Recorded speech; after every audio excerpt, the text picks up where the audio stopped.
नमस्कार साथियों, स्वागत है आप सभी का हिमालय एजुकेशन हब के इस प्लेटफॉर्म पर, जहां आज मैं आपको पढ़ाने वाली हूं द्वितीयक क्रियाएं, जिसको हम इंग्लिश में सेकेंडरी एक्टिविटीज बोलते हैं।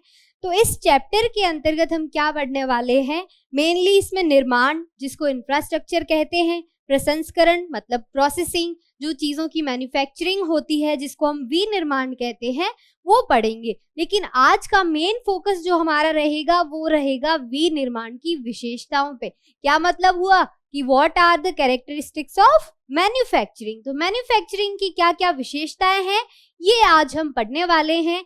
टॉपिक बहुत ही छोटा और क्रिस्प रहेगा, तो ध्यान लगाकर पढ़िए और साथ ही अपनी एनसीईआरटी बुक भी ओपन रखिए। तो जो विनिर्माण है उसके कई सारे आयाम हैं, कई सारे प्रकार है। अब विनिर्माण का हमारा क्या मतलब है? ये जो शब्द है विनिर्माण, मैन्युफैक्चरिंग, इसका मतलब है कि हाथ से चीज बनाना। लेकिन आज का जमाना कैसा है? टेक्नोलॉजी है, हम आर्टिफिशियल इंटेलिजेंस का यूज करते हैं, कंप्यूटर्स का यूज करते हैं। तो आजकल इसकी डेफिनेशन क्या हो गई है? चेंज हो गई है। तो पिछले कुछ सालों में, कुछ दशक में हमें देखने को मिलता है कि मैन्युफैक्चरिंग के अंदर मैकेनाइजेशन, ऑटोमेशन आदि कई सारी चीजें ऐड ऑन हुई है। तो आज हम पढ़ने वाले हैं विनिर्माण के डायमेंशंस, टाइप्स कौन कौन से हैं इसके। अब अगर हम बात करते हैं विनिर्माण है क्या, उदाहरण के तौर पे हमें समझना है तो जैसे कपास से वस्त्र बनाना, लौह जिसको आयरन ओर बोलते हैं, उससे स्टील बनाना, इस्पात बनाना, या फिर हम ये कह सकते हैं कि लकड़ी से चेयर बनाना। अब अगर हम पुराने समय की बात करें तो एक कुर्सी बनाने में हफ्ता भर लग जाता था।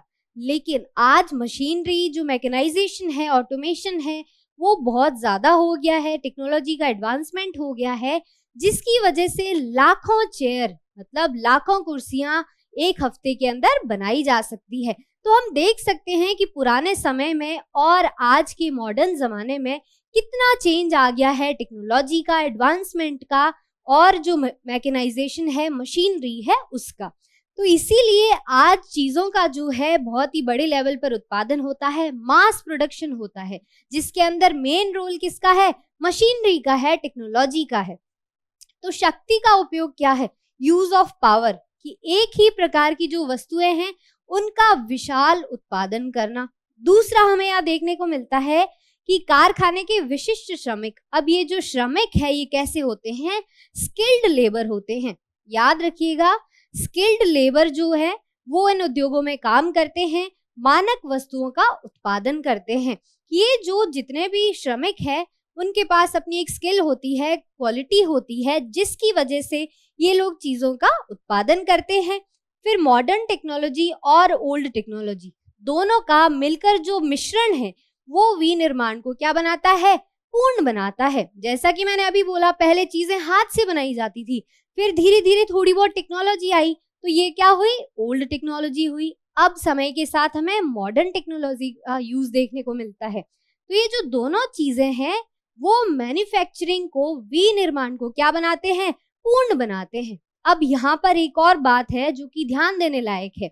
कौन सी बात? कि जो थर्ड वर्ल्ड कंट्रीज है, जिनको कि विकासशील या फिर डेवलपिंग कंट्रीज कहा जाता है, जो कि आर्थिक रूप से कम विकसित देश है, यहाँ पर क्या होता है कि उद्योग जो है वो अभी भी बहुत कम तकनीक के सहारे चलते हैं। यहाँ पर जो व्यवस्था है उद्योगों की, मैन्युफैक्चरिंग की, वो काफी ज्यादा जटिल है और अधिक सरल उपकरणों, मानव मेहनत पर आधारित होता है। मतलब आज भी इन क्षेत्रों के अंदर हाथ से कार्य होता है। चीजों का जो उत्पादन है, मैन्युफैक्चरिंग है, विनिर्माण है, वो हाथ से की जाती है। बहुत ज्यादा टेक्नोलॉजी का यहाँ पर यूज नहीं किया जाता। साथ ही जो डेवलप्ड कंट्रीज है वहां पर मैकेनाइजेशन का, ऑटोमेशन का, कंप्यूटर्स का यूज किया जाता है। आजकल एक बहुत अच्छी टर्म आई है कि आर्टिफिशियल इंटेलिजेंस। क्या? आर्टिफिशियल इंटेलिजेंस, जिसको हम क्या बोलते हैं? एआई बोलते हैं।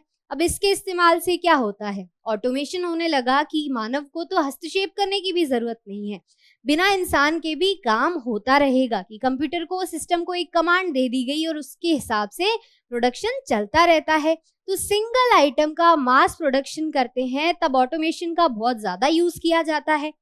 लेकिन ये जो डेवलपिंग कंट्रीज है, यहाँ पे आज भी ओल्ड टेक्नोलॉजी यूज होती है, हाथ से बहुत सारी चीजों का मैन्युफैक्चरिंग यहाँ पर होती है। फिर अगर हम आगे बात करें कि विनिर्माण की विशेषताएं क्या क्या है, अभी तो हमने देखी विनिर्माण के आयाम क्या क्या है, लेकिन विशेषताओं की अगर हम बात करें एक ब्रीफ में, तो जो जनरल कैरेक्टरिस्टिक्स है मैन्युफैक्चरिंग की वो क्या है, तो यहाँ पर मेन तो है शक्ति का उपयोग, कि पावर का यूज किया जाता है किसी भी चीज की मैन्युफैक्चरिंग में।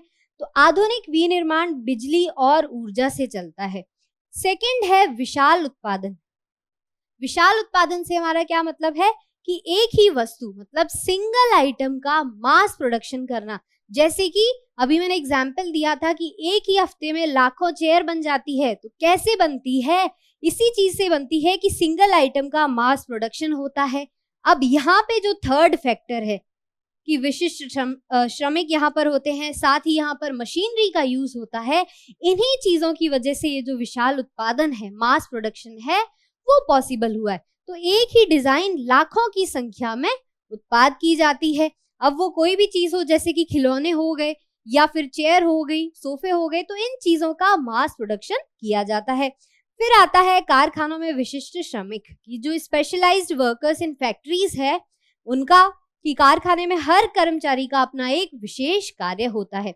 अब कई सारी कंपनीज ऐसी भी होती है कि एक ही काम से इंसान क्या है, बोर हो जाता है, तो अलग अलग शिफ्ट में उनको थोड़ा अलग अलग काम दिया जाता है, ताकि जो काम जिसका आउटपुट बाहर आ रहा है वो अच्छा आए। इसीलिए जो कर्मचारी है, जो स्किल्ड होते हैं, इनको स्किल्ड लेबर कहा जाता है। ये इन चीजों का क्या करते हैं, उत्पादन करते हैं, और इनका हर किसी का अपना एक स्पेशलाइजेशन होता है। नेक्स्ट है मानक वस्तुओं का उत्पादन, प्रोडक्शन ऑफ स्टैंडर्ड आइटम्स। गुणवत्ता मानक में कोई फर्क नहीं। अब हमने जो बात की थी कि यहाँ पर सिंगल आइटम का जो मास प्रोडक्शन हो रहा है, एक ही आइटम है लेकिन लाखों की संख्या में बनाया जा रहा है, तो इसकी जो क्वालिटी होगी उसमें कोई फर्क नहीं होगा, मानक में कोई फर्क नहीं होगा, हर उत्पाद सेम होगा। मान लीजिए कोई एक फैक्ट्री है, अब यहाँ पर क्या बनाए गए, 100 एक जैसे खिलौने टॉय कार बनाई गई, जिसको खिलौना बोलते हैं हम। तो ये 100 की 100 कार कैसी होगी, एक जैसी होगी, इनकी क्वालिटी एक जैसी होगी। वहीं अगर कोई चीज हाथ से बनाई जाए तो हो सकता है किसी की क्वालिटी अच्छी हो, किसी की थोड़ी सी खराब भी हो जाए। अब आगे अगर हम सेकंड विशेषता की बात करें तो वो है कौशल की विशिष्टता, या फिर जिसको हम उत्पादन की विधियां बोलते हैं, specialisation of skills and methods of production. कम उत्पादन, इसका क्या मतलब है, मान लीजिए आपको कोई ऐसी चीज बनानी है जिसका उत्पादन कम होगा, तो वहां पर क्या होगा, हर वस्तु अलग होगी, हर कारीगर अलग होगा। अब इस चीज से हमें क्या देखने को मिलेगा कि जो कॉस्ट आ रही है वो ज्यादा आएगी, इनपुट यहाँ पर ज्यादा लग रहा है और आउटपुट क्या आ रहा है, कम आ रहा है, क्योंकि यहाँ पर शिल्प का क्राफ्ट मेथड से चीजें उत्पादित की जा रही है, मैन्युफैक्चरिंग की जा रही है, जिसमें टाइम भी लगेगा, कॉस्ट भी लगेगी। तो इसीलिए यहाँ पर हमें देखने को मिलेगा कि ये इतनी ज्यादा प्रॉफिटेबल नहीं है। और सेकंड नंबर पर आता है अधिक उत्पादन। जैसा कि हमने बात की थी, एक ही काम लाखों बार, कम लागत और सस्ता उत्पाद, जिसका मतलब हुआ सिंगल आइटम का मैन्युफैक्चरिंग और बहुत ही ज्यादा संख्या में मास प्रोडक्शन किया जाता है। तो एक ही काम हुआ, लाखों बार उसी काम को रिपीट किया जाता है, और यहाँ पर कॉस्ट क्या देखने को मिलेगी, बहुत कम देखने को मिलेगी। तो यहाँ पर हमें देखने को मिलेगा कि जो इनपुट लग रहा है वो क्या है, कम है, तो सस्ता उत्पाद यहाँ पर तैयार होगा। जबकि ये जो कारीगरी वाला काम है, जहाँ पर लागत ज्यादा लग रही है, बहुत कम चीजों का उत्पादन हो रहा है, यहाँ पर हमें प्रॉफिट कम देखने को मिलेगा और इनपुट में जो कॉस्ट लग रही है वो भी ज्यादा लगेगी। नेक्स्ट हमें देखने को मिलेगा यंत्रीकरण। अब ये जो अधिक उत्पादन है ये सीधा जुड़ा हुआ है किससे, यंत्रीकरण, जिसको हम मैकेनाइजेशन बोलते हैं। कैसे जुड़ा हुआ है इससे, कि कार्य पूर्ण करने हेतु किसका यूज किया जाता है, मशीन्स का यूज किया जाता है। अब जब मशीन का यूज किया जाएगा तभी तो कोई सिंगल आइटम जो है उसका मास प्रोडक्शन किया जाएगा। हाथ से इंसान कितना प्रोडक्शन कर सकता है, कितनी मैन्युफैक्चरिंग कर सकता है, समय लगता है। तो इसीलिए जो मशीन्स है, ऑटोमेशन है, इन सब का यूज करके एक ही चीज का मास प्रोडक्शन किया जाता है, बहुत ही कम टाइम में, बहुत ही कम कॉस्ट पर।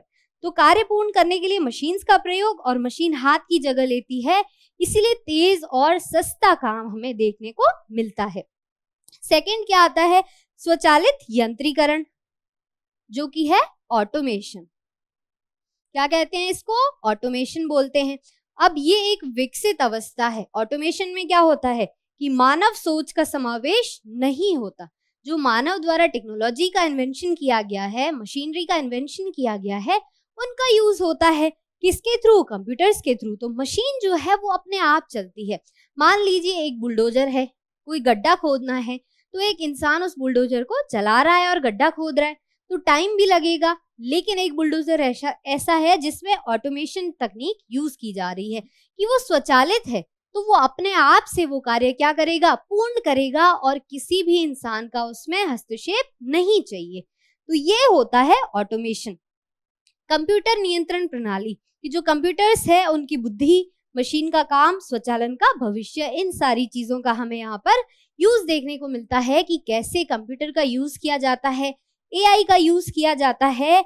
और यही क्या है, ऑटोमेशन का फ्यूचर है। किसमें, मैन्युफैक्चरिंग के अंदर, कि किस प्रकार से बहुत सारी चीजों का मास प्रोडक्शन किया जाता है मशीनरी के थ्रू, ऑटोमेशन के थ्रू, एआई के थ्रू।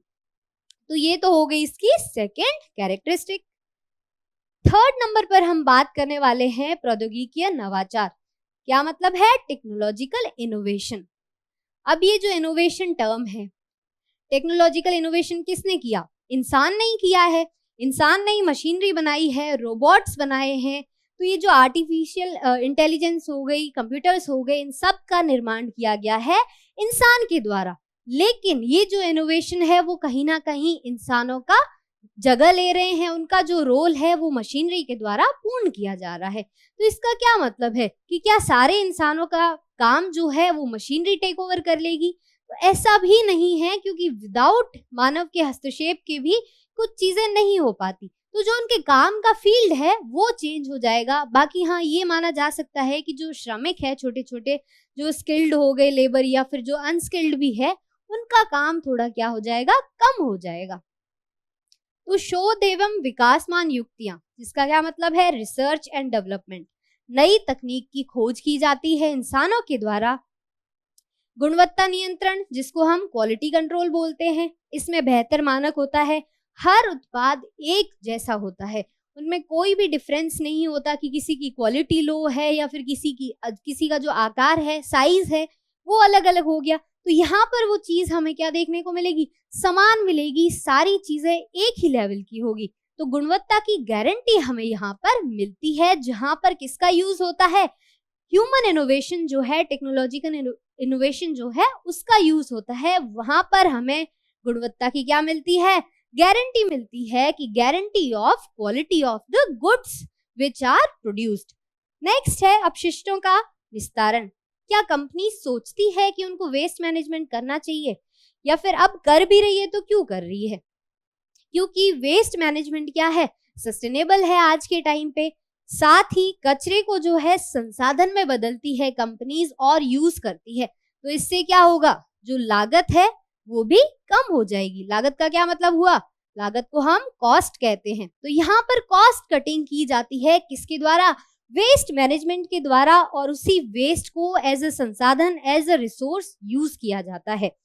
प्रदूषण के विरुद्ध संघर्ष, कि स्वच्छ तकनीक, स्वच्छ वातावरण, स्वच्छ भविष्य, ये धीरे धीरे नीतियां अपनाई जा रही है। सभी कंपनीज जो है वो अपना फायदा देख रही है इस चीज में, इसीलिए ये चीज अपनाई जा रही है।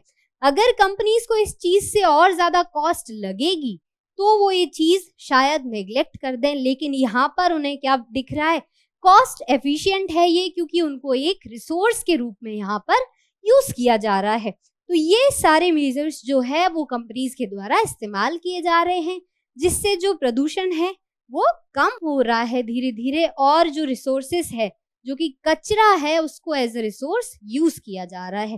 तो यहाँ पर हमें देखने को मिलेगा कि मॉडर्न इनोवेशन के साथ साथ मानव जो है वो पर्यावरण के बारे में, एनवायरमेंट के बारे में भी सोच रहा है कहीं ना कहीं।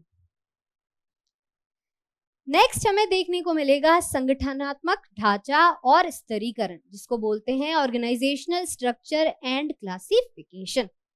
जटिल प्रौद्योगिकी तंत्र, जो कॉम्प्लेक्स टेक्नोलॉजी सिस्टम का यूज होता है। जैसा कि हमने अभी देखा कि हर जगह पर हमने देखा टेक्नोलॉजी जहां जहां इन्वॉल्व है वहां पर प्रोडक्शन क्या हो रहा है, ज्यादा हो रहा है। तो मास प्रोडक्शन की खासियत क्या है? ह्यूमन का ये इनोवेशन, जिसको हम टेक्नोलॉजिकल इनोवेशन बोलते हैं। उन्नत मशीनों का प्रयोग किया जाता है जिससे उन्नत उत्पादन होता है, कॉस्ट कम लगती है, समय कम लगता है और सस्ता प्रोडक्ट हमें देखने को मिलता है। साथ ही उन्नत परिणाम कि हमें यहाँ पर प्रॉफिट ज्यादा से ज्यादा देखने को मिलता है। अगला है अत्यधिक विशिष्टीकरण एवं श्रम विभाजन, excessive specialization and labour division, कि हर व्यक्ति एक काम करेगा और वो उस काम में क्या होगा? स्किल्ड होगा। क्या होगा? स्किल्ड होगा वो उस काम में। एक मजबूत शक्ति और सिस्टम का यूज करके ये सारी कार्यप्रणाली क्या की जाती है? पूरी की जाती है। नेक्स्ट है संरचना। अब संरचना किस प्रकार से की जाती है कि अधिक पूंजी की आवश्यकता होती है, हाई कैपिटल रिक्वायरमेंट। क्यों? क्योंकि हमें यहाँ पर क्या चाहिए? मशीनरी चाहिए, टेक्नोलॉजिकल इनोवेशन चाहिए, कंप्यूटर्स चाहिए, साथ ही आर्टिफिशियल इंटेलिजेंस भी चाहिए। और जो स्किल्ड लेबर है वो उसके अंदर भी हमें एक हाई कैपिटल इन्वेस्टमेंट करना पड़ता है, क्योंकि जो अनस्किल्ड होगा वो सस्ते में लेबर मिल जाएगा, लेकिन स्किल्ड लेबर जो होगा उससे कंपैरेटिवली थोड़ा सा महंगा मिलेगा। अगला है बड़ा संगठन एवं प्रशासकीय अधिकारी वर्ग की, large organization and administrative class. एक सिस्टम को मेंटेन करने के लिए यहाँ पर हमें एक एडमिनिस्ट्रेटिव बॉडी चाहिए होगी, यहाँ पर प्रशासकीय अधिकारी का एक वर्ग चाहिए होगा, ग्रुप चाहिए होगा, ताकि ये सारी चीजें क्या चले? स्मूथ चले। फिर नेक्स्ट जो विशेषता है, जो कैरेक्टरिस्टिक है, वो है अनियमित भौगोलिक वितरण, जिसको हम बोलते हैं अनरेगुलेटेड ज्योग्राफिकल डिस्ट्रीब्यूशन। किसका? उद्योगों का, फैक्ट्रीज का।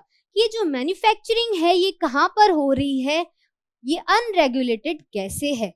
अब दुनिया है, कितने सारे कॉन्टिनेंट्स है, यहाँ पर महाद्वीप है, कितने देश है, लेकिन क्या हर देश में एक ही समान लेवल पर मैन्युफैक्चरिंग हो रही है, या फिर कुछ जगह पर मैन्युफैक्चरिंग ज्यादा है और कुछ जगह पर कम है?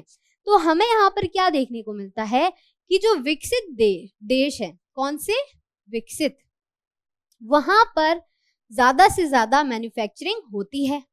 अब जो डेवलपिंग कंट्रीज है वहां पर क्या हो रहा है? वो या तो उपभोक्ता बन के रह रही है या फिर वहां से कच्चा माल मिलता है, कि वो जो कंट्रीज है हमें वहां से क्या मिल रहा है? प्राइमरी एक्टिविटीज की जाती है वहां पे कि जो कच्चा माल है, रॉ मटेरियल है, वो वहां से मिल जाता है किसको? डेवलप्ड कंट्रीज को। और यहाँ पर उन चीजों की मैन्युफैक्चरिंग की जाती है। उपभोक्ता कैसे बनती है जो डेवलपिंग कंट्रीज है वो? कि उपभोक्ता जो कंज्यूमर है, क्योंकि यही जो कंट्रीज है जो डेवलप्ड है, विकसित है, जहां पर मैन्युफैक्चरिंग हो रही है मास लेवल पर, बहुत ही ज्यादा प्रोडक्शन हो रहा है, वहां पर उन चीजों का जो कॉस्ट होगी वो कम होगी, क्योंकि उनका इनपुट जो लगा है, जो लागत लगी है, वो भी कम लगी है। तो वो सस्ते में चीज को बेच देंगे, और वो चीजें कहाँ पर बेचेंगे? इन्हीं डेवलपिंग कंट्रीज में, विकसित और जो विकसित देश है उनके अंदर। आधुनिक उद्योग जो है वो दुनिया के बहुत ही कम क्षेत्रों में पाए जाते हैं। जैसा कि हमने बात की थी कि पृथ्वी के 90% क्षेत्र पे तो कोई इंसान रहते ही नहीं है, जबकि 10% हिस्से पर ही लोग रहते हैं। तो ठीक वैसे ही ये उद्योग दुनिया की कुल जमीन के 10% से भी कम हिस्से पर फैले हैं, और खासकर कहाँ पर है? विकसित कंट्रीज के अंदर, जो डेवलप्ड कंट्रीज है उनके अंदर। अब जहां ये उद्योग बसे हैं, देश जो है वो आर्थिक और राजनीतिक शक्ति वाले देश बन गए हैं, क्योंकि वहां पर क्या है? प्रोडक्शन ज्यादा हो रहा है, प्रॉफिट ज्यादा हो रहा है। तो यहाँ पर उनका जो इकोनॉमिकल स्टेटस है, जो आर्थिक स्थिति है उन देशों की, वो अच्छी है, साथ ही इनकी राजनीतिक शक्ति भी ज्यादा है। नेक्स्ट है उद्योगों की प्रक्रियाएं बहुत जटिल है, गहराई वाली होती है, इसलिए वे कुछ खास जगहों तक सीमित रहती है। अब उद्योगों के अंदर हमने क्या देखा? मशीनरी चाहिए, टेक्नोलॉजी का बहुत ज्यादा यूज होता है, एआई का यूज होता है, कंप्यूटर्स का यूज होता है, और उसमें कई सारी चीजें चाहिए होती है कि जो इंडस्ट्री है उसको रॉ मटेरियल मिल जाए, इंजीनियर्स मिल जाए, स्किल्ड लेबर्स मिल जाए, साथ ही उन चीजों को दूसरे देशों में सप्लाई करने के लिए पोर्ट्स भी होने चाहिए। तो इन सारी चीजों को ध्यान रखते हुए हमें ये देखने को मिलता है कि बहुत सीमित जगह होती है जहां पर उद्योगों के ये सारे कारक या फिर जो नीड्स होती है वो एक साथ अवेलेबल होती है। तो मिक्स्ड चीजें जहां पर अवेलेबल होंगी, चाहे वो कैपिटल हो, लेबर हो, पावर हो जिसमें बिजली ऊर्जा की सप्लाई हो, ये सारी चीजें जो है वो यहाँ पर हमें देखने को मिलती है। खेती की तुलना में उद्योग जो है वो बहुत छोटे क्षेत्रों में केंद्रित होते हैं कि खेती करने के लिए हमें क्या चाहिए, बड़े बड़े खेत चाहिए जहां पर बहुत ज्यादा प्रोडक्शन हो पाए कमर्शियल पर्पज से, लेकिन इन इंडस्ट्रीज को बहुत ही छोटी जगह चाहिए होती है। अब ये जो बड़े उद्योग है वो अलग अलग स्थान क्यों चुनते हैं, क्या कारण है कि इनके द्वारा अलग अलग स्थानों को चुना जाता है? अब इसका मेन तो यही है कि उद्योगों को सबसे कम लागत जहां पर लगेगी वहां रहेंगे, और इनका एक टारगेट होता है कि मैक्सिमम प्रॉफिट करना है, कि अधिकतम लाभ करना चाहते हैं उद्योग। तो उद्योग जो है वो कम लागत और अधिक लाभ चाहते हैं, जिसके लिए उन्हें क्या करना होगा कि इसलिए उद्योग वहीं लगाएंगे जहां उत्पादन सस्ता पड़े, जहां पर रॉ मटेरियल सस्ता हो, जहां पर लेबर सस्ती हो, तो ओवरऑल जो उत्पादन की लागत आ रही है, कॉस्ट आ रही है, वो कम हो। और इसी को तय करने वाले कुछ मुख्य कारक होते हैं। अब ये जो कारक है ये हमारा नेक्स्ट टॉपिक रहेगा कि कौन कौन से कारक है जो इन उद्योगों की स्थिति को प्रभावित करते हैं। अब यहाँ पर हमारे पास एक केस स्टडी है कि उद्योग वर्सेस विनिर्माण उद्योग, कि उद्योग क्या होते हैं या फिर मैन्युफैक्चरिंग जो इंडस्ट्रीज है, उद्योग है, वो क्या होते हैं। अब विनिर्माण का क्या मतलब है कि हाथ या मशीन से चीजें बनाना। पहले के टर्म में हमने बात की थी कि सारी चीजें जो थी वो हाथ से बनती थी, लेकिन धीरे धीरे थोड़ा बहुत टेक्नोलॉजी का यूज हुआ। अब समय के साथ मॉडर्न टेक्नोलॉजिकल इनोवेशंस आए तो मशीनरी का बहुत ज्यादा यूज हमें यहाँ पर देखने को मिलता है। अब अगर हमें ये केस स्टडी समझनी है तो कैसे समझेंगे?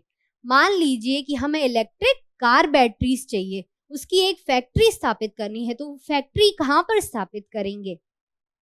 ऐसी चीज जहां पर रॉ मटेरियल सस्ता मिले या इजीली उपलब्ध हो जाए। अब बैटरीज के लिए हमें क्या चाहिए? लिथियम चाहिए, कोबाल्ट चाहिए। मान लीजिए लिथियम हमें कहाँ मिलेगा? साउथ अमेरिका में मिलेगा, और कोबाल्ट की अगर हम बात करें तो हमें मिलेगा अफ्रीका के अंदर। लेकिन क्या यहाँ पर ये उद्योग या इंडस्ट्री स्थापित करना सही रहेगा? क्योंकि सिर्फ कच्चा माल जो है वो जरूरी नहीं है, बहुत सारी चीजों का मिश्रण हमें यहाँ देखने को मिलता है। क्या क्या? अब ये तो हो गया रॉ मटेरियल सबसे पहला। सेकंड हमें यहाँ देखने को मिलेगा कि इंजीनियर्स कहाँ पे है प्रॉपर, साथ में पावर, फिर जो ट्रांसपोर्टेशन के लिए पोर्ट्स चाहिए हमें, बंदरगाह जिसको हम बोलते हैं, वो कहाँ पर है, क्योंकि ये जो बैटरीज तो बन जाएगी लेकिन पूरे विश्व में सप्लाई कैसे होंगी अगर हमारे पास बेटर ट्रांसपोर्टेशन फैसिलिटीज नहीं है, पोर्ट्स नहीं है, बंदरगाह नहीं है, तो ये बैटरीज पहुंचाई नहीं जा सकती। नेक्स्ट हमें यहाँ पर क्या देखने को मिलेगा कि यहाँ पर इंजीनियर्स की बात हो गई, फिर है सरकारी नीतियां, जो गवर्नमेंट पॉलिसीज है। किसकी पॉलिसीज? गवर्नमेंट पॉलिसीज, वो भी मैटर करती है उद्योगों की स्थिति में। अब कई सारी गवर्नमेंट ऐसी होती है कि बोलती है हमारे यहाँ पर फैक्ट्री लगाओ, हम 10 या 15 साल आपसे किसी भी प्रकार का टैक्स नहीं लेंगे। तो ऑब्वियस सी बात है कि उद्योग उस तरफ जाएंगे, लेकिन सिर्फ एक चीज को मद्देनजर रखे हुए कोई भी उद्योग या फैक्ट्री स्थापित नहीं होती। हमें यहाँ पर देखने को मिलता है मिक्स्ड फैक्टर्स का रोल, कि कई सारे कारक और उनका एक मिश्रित प्रेजेंस किसी भी जगह पर वो मैटर करती है किसके लिए? उद्योग या फिर विनिर्माण उद्योग की स्थापना के लिए। अब विनिर्माण का क्या मतलब है? हाथ या मशीन से चीजें बनाना। इसमें कच्चा माल यूज होता है और उससे तैयार माल के अंदर बदल दिया जाता है, कि रॉ मटेरियल का इस्तेमाल किया और हमने एक रेडी प्रोडक्ट में उसको बदल दिया। तैयार माल को स्थानीय या फिर दूर के बाजार के अंदर बेचा जाता है। अब कोई भी चीज मैन्युफैक्चर हो जाती है तो उसके लिए मार्केट चाहिए, तो स्थानीय या फिर दूर बाजार में बेच दिया जाता है। स्थानीय है तो आसान है उसको ट्रांसपोर्ट करना, लेकिन अगर बाजार दूर है तो ट्रांसपोर्टेशन फैसिलिटीज आजकल बहुत ज्यादा बढ़ गई है, तो उसके थ्रू ये चीजें एक जगह से दूसरी जगह पहुंचाई जा सकती है। और हमें क्या देखने को मिलेगा कि जहां ये काम होता है उसे उद्योग या फिर फैक्ट्री कहते हैं। तो अब समझ आया कि उद्योग या फैक्ट्री क्या होती है? ऐसी जगह जहां पर विनिर्माण होता है, कच्चे माल से तैयार माल में चीजें कन्वर्ट होती है और उन्हें मार्केट में बेचा जाता है, उसी को हम क्या बोलते हैं? उद्योग या फिर फैक्ट्री बोलते हैं। अब उद्योग की अपनी जगह, प्रबंधन और रिकॉर्ड होता है। उद्योग शब्द बहुत ज्यादा व्यापक है क्योंकि इसमें सभी तरह के उद्योग आते हैं। अब हर उद्योग जो है, जैसे कि कोई भी चीज होगी उसके पीछे हम उद्योग यूज कर रहे हैं तो वो उद्योग नहीं होगा। एग्जाम्पल कि पर्यटन उद्योग, मनोरंजन उद्योग, तो ये जो है ये क्या है, उद्योग नहीं है, सिर्फ उद्योग नाम इनके पीछे यूज हो रहा है। उद्योग किनको बोलेंगे हम, इंडस्ट्रीज किसको बोलेंगे, जहां पर कारखाने हैं, कि कुछ उद्योग कारखाने में नहीं चलते जैसे कि पर्यटन और मनोरंजन, और जो उद्योग कारखानों के अंदर चलते हैं वही है हमारा यहाँ पर उद्योग या फिर फैक्ट्री, जिसको इंडस्ट्री भी कहा जाता है। तो भ्रम से बचने के लिए कारखाना आधारित उद्योग को क्या कहा जाता है, विनिर्माण उद्योग कहा जाता है। तो ये विशेषताएं थी सभी विनिर्माण की। साथ ही हमने यहाँ पर समझा कि विनिर्माण क्या होता है और उद्योग किसे कहते हैं हम, और क्या हर शब्द जिसके साथ में उद्योग यूज होता है वो उद्योग है कि नहीं। तो जो उद्योग कारखानों में चलते हैं उन्हीं को ही हम क्या बोलते हैं, फैक्ट्रीज बोलते हैं। अब नेक्स्ट हमें यहाँ पर क्या देखने को मिलेगा, कई सारे क्वेश्चंस है जो कि आपके बोर्ड्स में आ सकते हैं। अब पहला क्वेश्चन तो यही हो गया कि जो हमारा टॉपिक था कि मैन्युफैक्चरिंग की कैरेक्टरिस्टिक्स क्या क्या है, विशेषताएं क्या क्या है विनिर्माण की, तो वो फर्स्ट क्वेश्चन है। नेक्स्ट है कि explain 5 factors that influence the industrial location in the world. वैसे तो मैंने आपको छोटे छोटे एग्जाम्पल दे दिए थे कि क्या क्या कारक हो सकते हैं, लेकिन ये वाला टॉपिक जो है वो हम अगले वीडियो में कवर करने वाले हैं कि विश्व में औद्योगिक अवस्थिति को प्रभावित करने वाले 5 कारकों की व्याख्या कीजिए। सेकंड क्वेश्चन क्या है यहाँ पर, डिफाइन मैन्युफैक्चरिंग, कि विनिर्माण को परिभाषित कीजिए। फिर classify manufacturing industries on the basis of size into 3 categories and explain the important characteristics of each type, कि आकार के आधार पर विनिर्माण उद्योग को 3 श्रेणियों में वर्गीकृत कीजिए, प्रत्येक प्रकार की महत्वपूर्ण विशेषताओं की व्याख्या कीजिए। आखिरी क्वेश्चन हमारे पास क्या है कि explain any 3 characteristics of modern large scale manufacturing industries. आधुनिक वृहत पैमाने के विनिर्माण उद्योगों की किन्हीं 3 विशेषताओं की व्याख्या कीजिए। अब ये PYQ है, मतलब प्रीवियस ईयर क्वेश्चंस आए हुए हैं ऐसे बोर्ड में जहां पर विशेषताओं का क्वेश्चन आया है, तो ये यहाँ पर आपका एक इम्पॉर्टेंट क्वेश्चन रहने वाला है जो कि 5 मार्क्स का होगा। अब हमारे पास है 2 छोटे से MCQ जो कि आज के टॉपिक से ही है कि which of the following is not a characteristic of modern large scale manufacturing, कि निम्नलिखित में से कौन आधुनिक बड़े पैमाने के विनिर्माण की विशेषता नहीं है। पहला क्या है, कॉम्प्लेक्स मशीन टेक्नोलॉजी, बिल्कुल जटिल मशीन प्रौद्योगिकी का यूज होता है। यहाँ पर हमने अच्छे से बात की है कि किस प्रकार से मशीनरी, मैकेनाइजेशन, ऑटोमेशन, AI और टेक्नोलॉजिकल इनोवेशन यहाँ पर एक अहम हिस्सा है। सेकंड है एग्जीक्यूटिव ब्यूरोक्रेसी, जो कार्यकारी नौकरशाही है, ये भी जरूरी है यहाँ पर। थर्ड है production by artisans at home, कि घर पर कारीगरों द्वारा उत्पादन। अब यहाँ हमें क्या देखने को मिलेगा कि हम बात कर रहे हैं मॉडर्न लार्ज स्केल मैन्युफैक्चरिंग की, आधुनिक बड़े पैमाने के विनिर्माण। यहाँ पर हमने देखा था कि जो भी काम हो रहा है, मैन्युफैक्चरिंग हो रही है, प्रोडक्शन हो रहा है, कहाँ हो रहा है, उद्योगों के अंदर, इंडस्ट्रीज के अंदर हो रहा है। याद रखिएगा ये सारा काम कहाँ हो रहा है, इंडस्ट्रीज के अंदर, जिसको हम कारखाना बोलते हैं।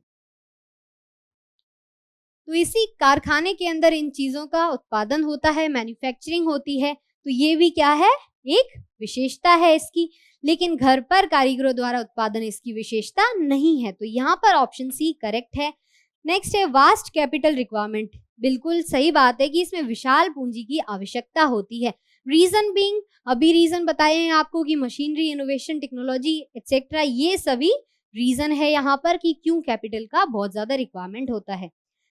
नेक्स्ट क्वेश्चन है what is the advanced stage of mechanization where machines are used without human thinking during the manufacturing process, कि जो विनिर्माण की प्रक्रिया है जहां पर ह्यूमन थिंकिंग का, जो मानव का यहाँ पर कोई भी रोल नहीं है, मानव की सोच की रोल नहीं है, उसके बिना ही काम हो रहा है, कि यंत्रीकरण की वह उन्नत अवस्था जहां विनिर्माण प्रक्रिया के दौरान मानवीय सोच के बिना मशीनों का उपयोग किया जाता है।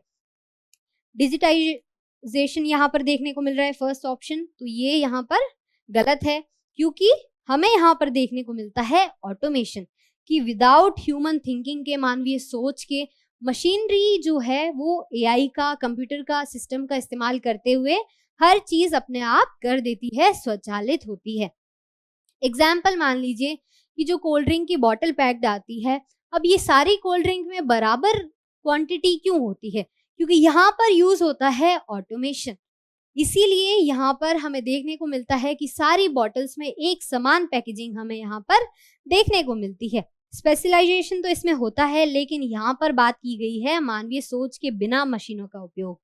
नेक्स्ट है स्ट्रेटिफिकेशन। तो यहाँ हमारा ऑप्शन क्या करेक्ट है? बी ऑप्शन करेक्ट है कि स्वचालन, जिसको हम ऑटोमेशन बोलते हैं, वो विशेषता है किसकी? आधुनिक विनिर्माण की। तो ये थे आज के एमसीक्यू क्वेश्चंस। साथ ही आपको इस पीडीएफ की एक्सेस चाहिए या और एमसीक्यूज चाहिए, बोर्ड्स के रिलेटेड क्वेश्चंस चाहिए, तो डिस्क्रिप्शन में टेलीग्राम का लिंक है, वहां आप हमारे टेलीग्राम चैनल को ज्वाइन कर सकते हैं और वहां आपको एक्सेस मिलेगी कई सारे इसी प्रकार के क्वेश्चंस की, जो कि सीयूईटी और बोर्ड्स दोनों के लिए बराबर रूप से इम्पोर्टेंट है। Thank you.